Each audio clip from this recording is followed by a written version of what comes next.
Hello, everyone. It's Miss Cook, Miss Di, and Mr. Satterwhite. And today we're going to be talking about Stephen King movies.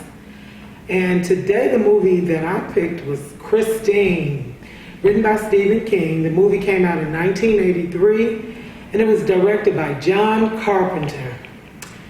Christine is about a nerdy kid, and he was a typical nerd, and he only had one friend. And his life began to change when he bought this car that was battered and torn down. It was a red 1958 Plymouth Fury, and the car's name was Christine. So his life began to change because he started to restore the car, and his whole personality began to change.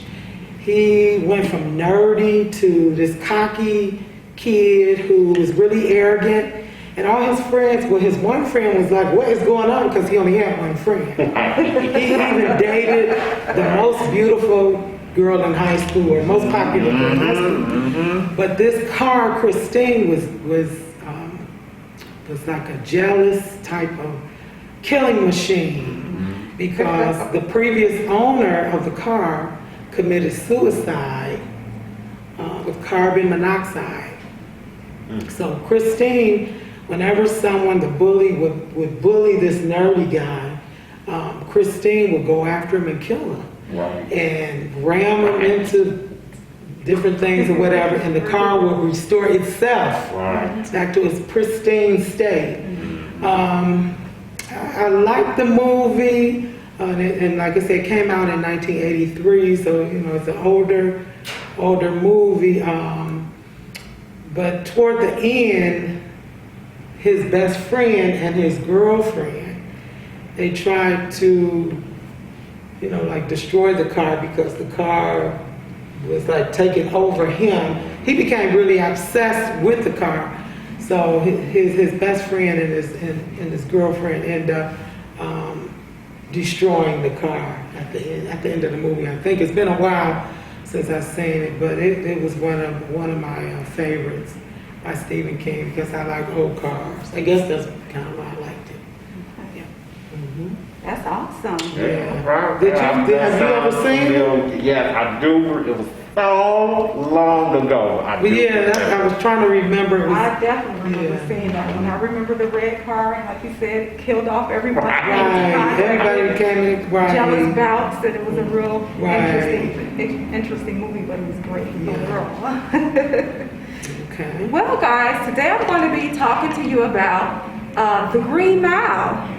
The Green Mile stars two major characters.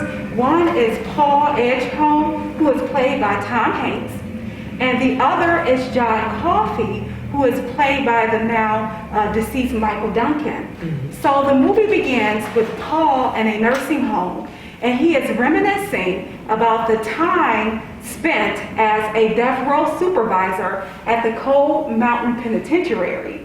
So this was back in 1932. At Cold Mountain, Paul supervised the E Block, also known as the death row, and what they later termed the Green Mile, because of the green towels and the long corridor that the inmates had to walk to get to the electric chair. So Paul's character in the movie believes in showing compassion towards the death row prisoners, of course. However, one of his fellow colleagues by the name of Percy Wetmore behaves very cruelly towards the inmates. He's often violent, and he's very unpredictable. So one of the inmates is Delacroix, and he has a pet mouse by the name of Mr. Jingles, who's very intelligent, who does various tricks to entertain the prison guards. And another inmate, the main character in the film, is John Coffey, who Paul sees as a gentle giant who is soft-spoken and almost completely illiterate.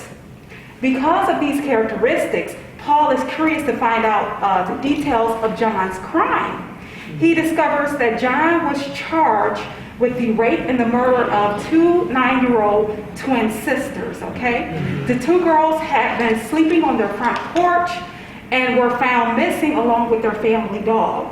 So a search party, of course, was called out to look for the two girls, and they find John holding the dead bodies of the twin, and he is soon arrested and charged and sentenced to death for the crime.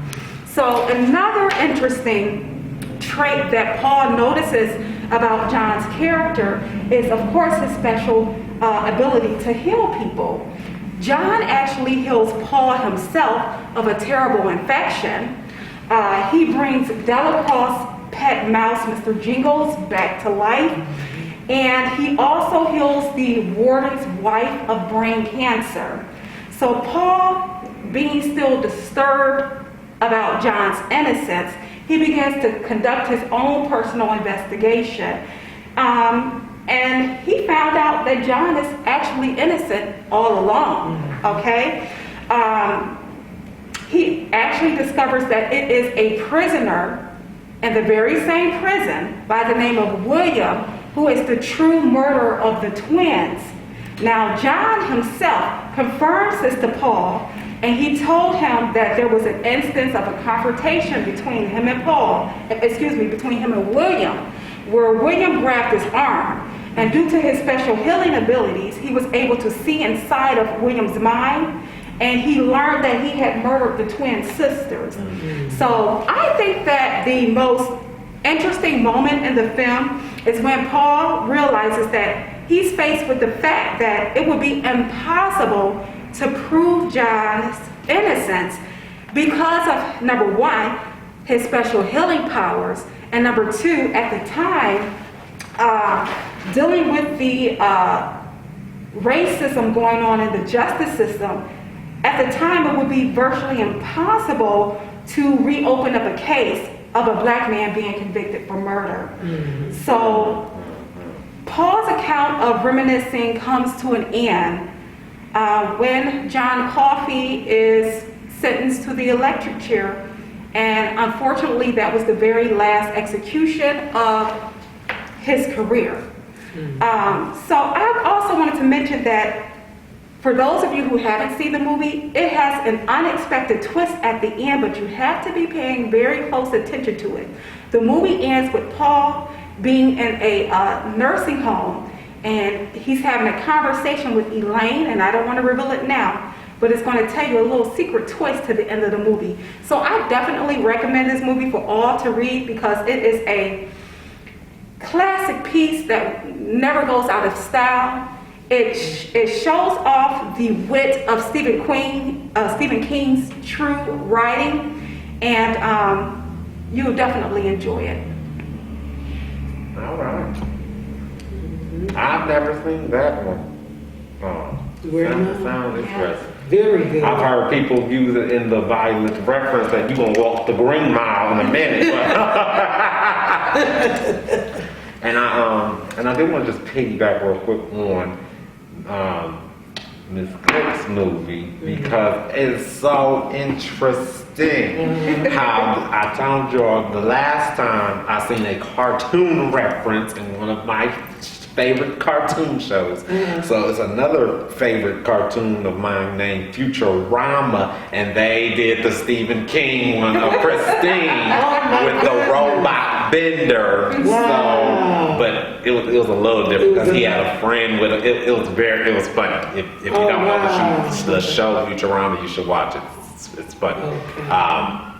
But I'm actually going to talk about, last time I spoke about a movie that just was very interesting to me, but it wasn't necessarily my favorite. Now this time I'm going to talk about the movie that is my favorite, which is Carrie. I'm not going to go into detail, but there's going to be a few spoilers in there, so if you've never seen the movie, sorry. But so Carrie, there was actually 4 adaptations of Carrie. There was 1976, 1999, 2002, and 2013 versions of Carrie. Wow. I have seen all 4. Wow.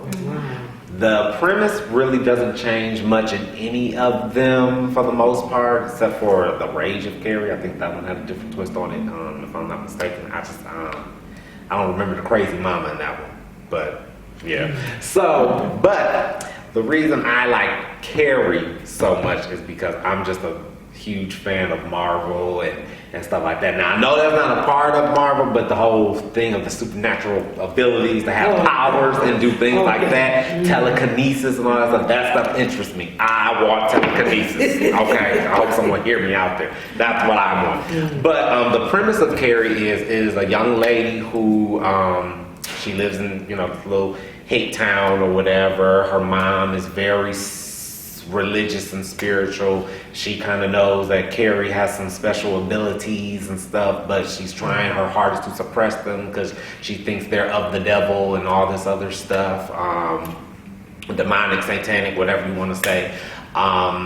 Whenever Carrie would get angry, her powers, her telekinetic powers she can make stuff, hit you, throw stuff at you, rumble stuff, all this other stuff like that. Again, like I said, her mom tries her hardest to, suppress all that so that she, doesn't unleash it on the world. However, unfortunately, Carrie gets asked to, was it the prom? Prom, yes, it was the prom. She was asked to the prom. Sadly, it was a joke. They were just trying to pick on the not so pretty girl, and Carrie was very happy. She got all dressed up and everything like that. So when she got to the prom, unfortunately, they named her prom queen, and then they, mind you, again, if I just backtrack a little bit, while Carrie's in school, she's someone that gets bullied a lot, tortured by all the pretty girls or the cheerleaders, and by the guys as well. And there's always that one person, two people in there that actually saw the good in her and didn't want her to unleash all that badness. But unfortunately, like I said, it ended up happening. But anyway, when she went to prom, they named her prom queen. And then when she was on the stage, they poured a big bucket of pig blood on her head. That was her breaking point, and she let loose. And all heck broke loose, and she killed everybody there. And in the end, she did die because somehow the person. It was dang. I think they did change those adaptations a few times because I think at the end the boyfriend, like I know in one movie I thought the mama was the end of her or something like that, but then the other one the boyfriend helped her in the end or something like that. But it's like I said, I've seen all 4 adaptations, so I haven't seen them in a while. But like I said, that is my favorite Stephen King, so that's why I watched them all. But it's been a very long time. But anywho, she does die at the end of all of them because of all the heck she let loose. But like I said, that was my favorite because like I said, I love like I said, telekinetic powers and stuff like that, all that stuff. Because like I said, I want to throw something at somebody. Listen, look what I did. See, with my mind. And what's interesting as well, again, if we go back to cartoons real quick, and it's kind of crazy because I was so young.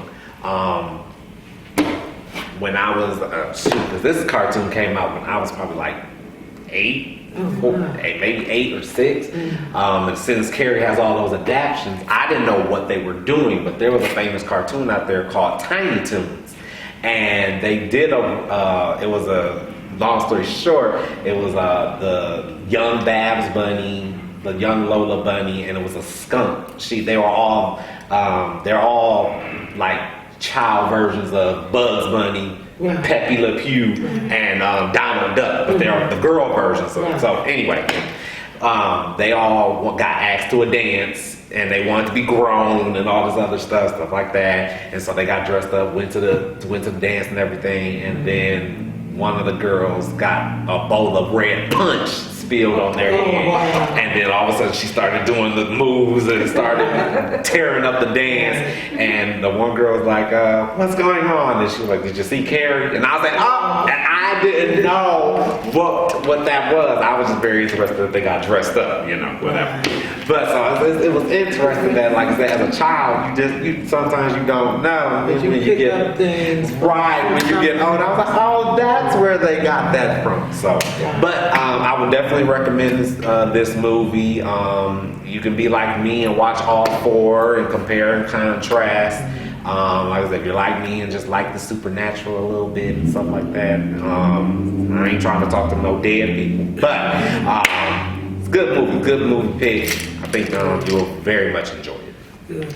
Well, one thing I want to say is with all of these movies, there was some type of bullying taking place. That's right. That's right. You know, in each and every one of them. So it also makes you think about Stephen King as a child. Was he bullied, or you know, people getting revenge or changing some kind of way? With that, each and every one of these, it's always someone that's picking on someone else. If I'm not mistaken,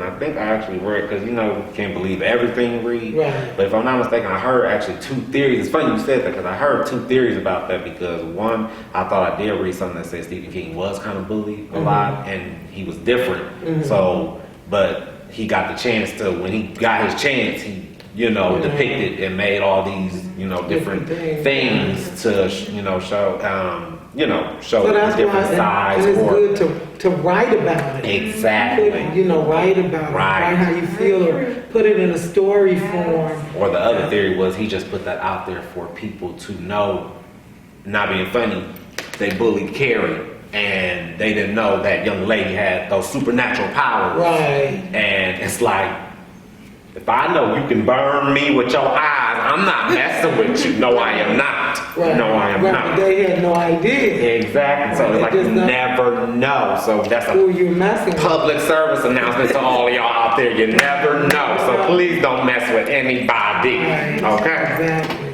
Right. Well, we hope you enjoyed our discussion on our Stephen King movies. We have a whole array of movies here at the East Cleveland Public Library, as well as his books. And so let us know your favorite Stephen King books and movies, and we'll see you next time. Bye-bye. See you later. Bye.